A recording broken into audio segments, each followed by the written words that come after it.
went to Spain last year, ว่า and I got me sorted out with that dwarf. Do you Oh. remember that little girl? She was about 5 foot tall, waddled in like that. Do you remember? อ๋อไอ้มองห้องหน้ามองหลังโรงเรียนน่ะบอก Yeah, she was absolutely gorgeous.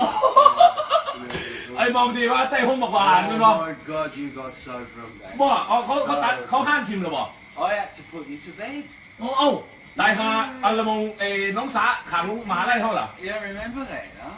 บ่อยู่แล้ว Yeah, that was, oh my God, how long ago was that? Anyway, we had a good time. โอ้ยโอ้ยกันถอดได้เหรอ Oh, I want to do that again. เป็นไอ้ละมูพวกไอ้สมัยที่ตอนที่ผมไปปีนหัวโรงเรียนที่โดดขามไปเรียนไปเบิ่งบอลน้ำกันนะยังอยู่อยู่บ่ครับ Oxford, เออ Oxford. อ๋อโอ้ยส้นเกี่ยวเอาดำจวดไปยังไงมาไหนที่ไหนมาหอดอุบล Cambridge. เออ Yeah, that's pretty good.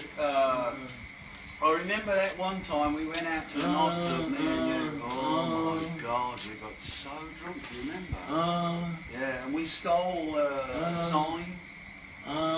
ยังก่อนชอบยังก่อน You were in me. บ่ They โอ้ spent our set lights. โลกละเท่าไหร่ตอนนี้ทั้งวันเขาเมาอยู่ทั้งวันโลกละเท่าไหร่เขาเมา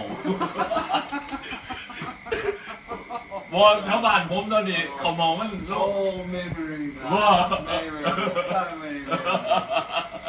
I tell everyone in England, my brother in Thailand. อ๋อ Yeah, I said he cooks, he's got horses and...